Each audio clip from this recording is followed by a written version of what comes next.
ng spot pagdating sa Grand Finals, Joshi Cakes. Locked in na yung heroes ng Team Liquid at Alter Ego. Akay nga. Mamaya na. Mamaya na. Ano ba yun? Kita naman natin na ngayon, the intensity is getting higher and higher pagdating dito sa game number 4 on the lower bracket semifinals. 1 point away na lang ang Team Liquid to secure their spot sa lower bracket finals. Malalaman natin yan, is it the last game o ma-extend ng round na ito? Casters, kayo na to. Ako na sasagot, welcome to the last game! Welcome. Okay, to hindi, Global behave lang Legends. muna. Baka sabihin, malas na naman tayo.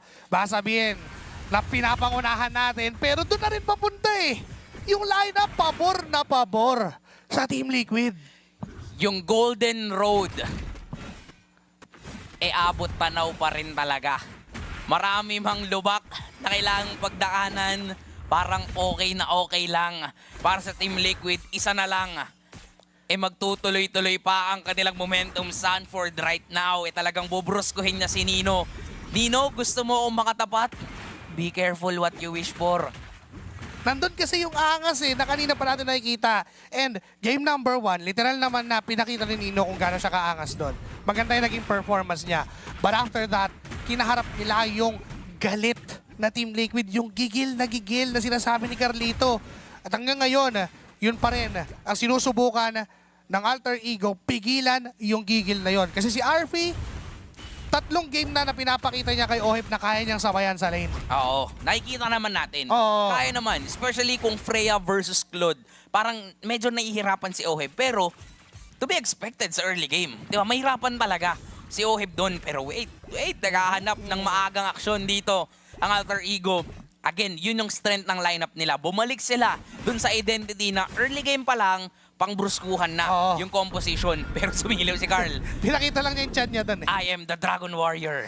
Oh, sige. Walang nangyari, di ba? Kasi kailangan mag-back ng Alter Ego. They don't wanna engage kapag may akay sa paligid.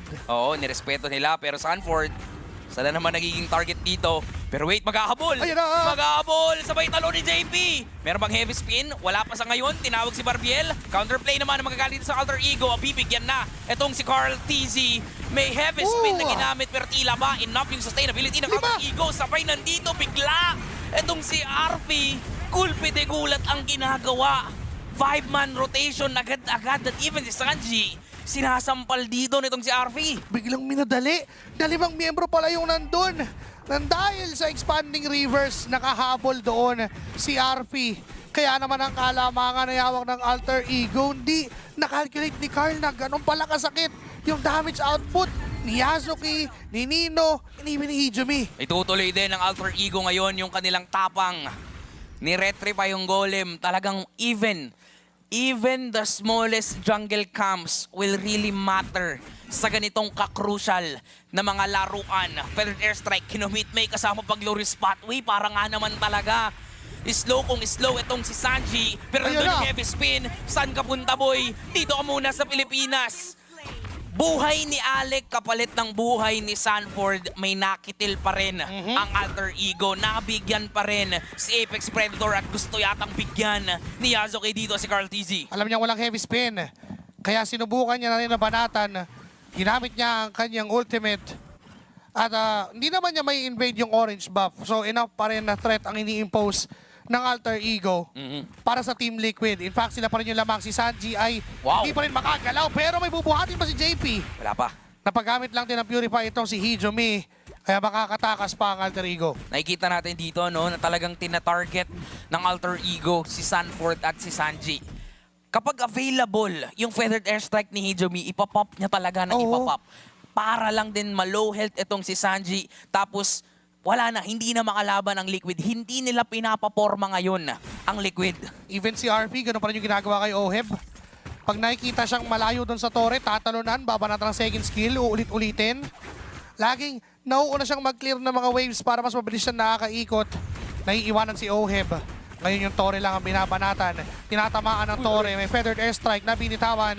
BMI out at aatras si Oheb. Pero nakita dito ni Alec na meron nagpa-purple buff. Masyadong mainit ang Alter Ego. Gusto talaga nila ng laban. Oheb, napa-flicker. Kailangan nyo mabuhay. Grabe yung sampal, pasok! Blazing Duet! Blazing Duet lang yung kailangan. Tapos kalahati buhay ni RP, papasok pabalik. 1v1, kinagalawan pero mamamatay pa rin si Oheb pero kapalit pa rin doon ang buhay ni RP pa rin sa gitna. Sa gitna! Nino with the setup, nasa loob ng ko! tore pero wala siyang paki doon kasi mukhang kaya niyang mabuhay. Si Carlito buhay pa din! Buhay pa din si Carl TZ. At si Sanford din maghahabol, pinagyoyoyo sa mukha itong si Hijome. 3 para sa 2, ganun yung naging palitan pero Liquid, merong plano, diversion, panakot lang muna sa ngayon. Panakot lang kasi low on HP itong si Alec. So and kalkulado rin ni Carl TZ yung shields na bigay ng kanya mga skills. Oheb ay mamamatay, hindi na umabot po yung Blazing Duet para bigyan si RP. Na kaya naman nila yung ganyan kung hindi nila nagawa yan against Aurora. Ngayon, susubukan nila na ipakita dito na alter ego kami, kaya namin yung Akai. Mukhang kaya nga nila. Team Liquid, especially Oheb, hindi rin nagkakaroon ng malayang farming dun sa bottom lane. Napilitan na nga si JP na rumisponde, napilitan siyang umalalay. Kasi yun yung kailangan eh. Si Oheb yung kailangan sa baba. Mayaman na si Oheb pero kailangan pa rin ng pera niyan. Oo, kailangan niya talaga ng oras din. Pabuo pa lang siya ng corrosion site. Kailangan pa niya ng golden staff para makompleto yung Trinity bago pa maramdaman talaga ng tuluyan yung damage output niya. So for Liquid, isa pa sa mga nagiging problema nila, hindi makapag-engage ng matindi itong si Daddy JP. Jumelo 1 HP, Blake, malaki Oheb! At hindi inabutan si Hijome. Hindi pa enough yung damage output nila pero ang enough yata dito ay yung panggugulo. Pero wait, JP, tatalon, tinawag si Barbiel, set up mula kay Nino, nag-thunderform na siya. Di, cloudform pala yun kasi may set up, pero si Oheb, low on health, tatakbo lang din muna. Kaya ang focus ngayon sa laban ay 5 versus 4. Delikado yata ang buhay doon itong si JP, nabigyan pa nga siya, hindi niya na nabalibag pa ang isang member ng Alter Ego at nahabol pa doon si Oheb. Off-cam kill. Lamang dito ang Alter Ego. Wala tayong choice kundi lumayo at tumakbo muna. Walang nagiging bawi ang Team Liquid. Tuloy-tuloy pa rin ang pagragasa ng Alter Ego. Pinapakita na kaya nilang tapatan ang komposisyon ng Team Liquid. Dadaanin sa mga mabilis na laban. Dadaanin sa lagkit ng babaran. Nahihirapan si Carlito, Sanford, JP and even Oheb na pumwesto dun sa laban. Hindi makapalag. Alec, nakita itong si Sanford. Pinanata na ng Thunder Ultimate. Mababurst down ng Alter Ego. Hindi ko mabit yung tumbling ni Sanford doon, inabutan at din sa baba mukhang kakabit yung mga skills na meron dito ang AE, pati yung Torre babagsak. Nandito si Sanji, gustong tumakbo pero aabutan pa rin ng feathered airstrike na magagaling dito sa AE at mukhang tuloy pa rin talaga sa pagragasa dito. Ang mga Indonesian, Team Liquid, walang magawa, walang masagot sa ginagawa dito ng Alter Ego. Pinapakita ang pag-stick sa identity. Ito ang El Familia ng Alter Ego. Kung saan, laban lang ng laban, sugod ng sugod. Kasi kaya namang boomers ng mabilis ng lineup na meron sila, kaya ding mag-sustain. Hindi pa makahanap ng counters ang Team Liquid, hindi makahanap ng butas na pwedeng palakihin. Nakakulong ang Team Liquid doon sa kanilang jungle camp malapit sa base. RP. Papasok si RP, nandyan si Alec, nag-aabang si Nino, and even si Hijome. Napop na yung feathered airstrike para palayuin, para lang maagaw yung orange buff. Grabe no, ganoon kagigil ang Alter Ego, ibubuhos lahat para lang hindi makuha. Wait, Oh, Nino, transform. Set up siya doon. On to Sanford, may vengeance. Enough naman para mabuhay. Tinawag si Barbiel. Naka-ready ang Liquid para sa counterplay. Pero ganoon kalaki ang lead ng Alter Ego, napilitan si Sanford mag-vengeance para lang mabuhay. 8K ang kalamangan. Oheb, BMI out, JP talon, pero fake lang naman. Hindi pa rin makasagot, hindi pa rin makapalag. Naiipit at nasasakal pa rin ang Team Liquid sa kanilang sariling base. Even RP ay malaya lang na nakakapag-push ng mga waves, nakakuha ng mga farm. 12 seconds for the Lord. Mahirap lumaban, mahirap kumontes if you are Team Liquid. Pero darating sa oras na wala naman silang choice kundi pumalag dito eh. Kailangan nilang makakuha ng momentum. Parang ito yata yun. Yung sinasabi nating mahirap pumalag, parang ide-define na naman yon ng Liquid kasi sumisilip sila. Alam ni Carlito na nakaakay siya. Heavy spin lang yung kailangan. Sabay retry, pwede na. Pero siya muna yung bibigyan. Glorious Pathway in. Feather Airstrike, ginamit na rin. Sanji dito, napilitan gumamit ng flicker. Kalahati ng buhay ng Lord.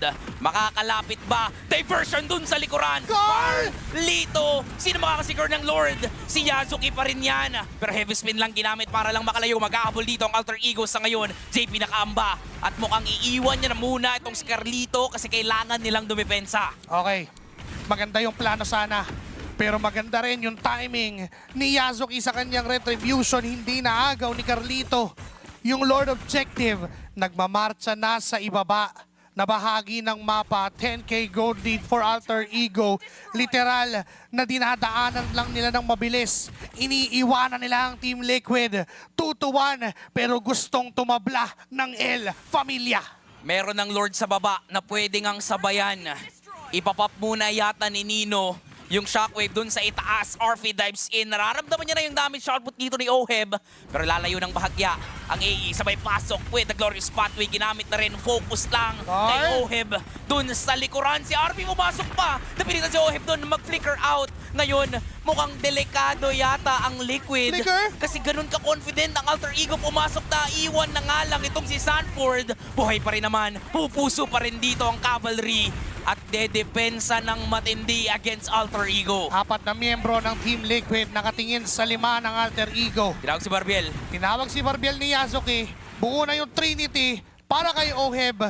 May minion sa gitna. Susubok mo nitang El Familia. Ijumi with a feathered airstrike dun sa likuran. Gusto nang tapusin yung laban pero pupuso pa rin talaga ang Cavalry. Babagsak si JP. May catapult dito. Tumatower lang ang Alter Ego. Pero puso lang talaga para sa mga kababayan nating Pinoy. Amazing May mga duel! minions na parating. Pero focus sa goal ang El Familia.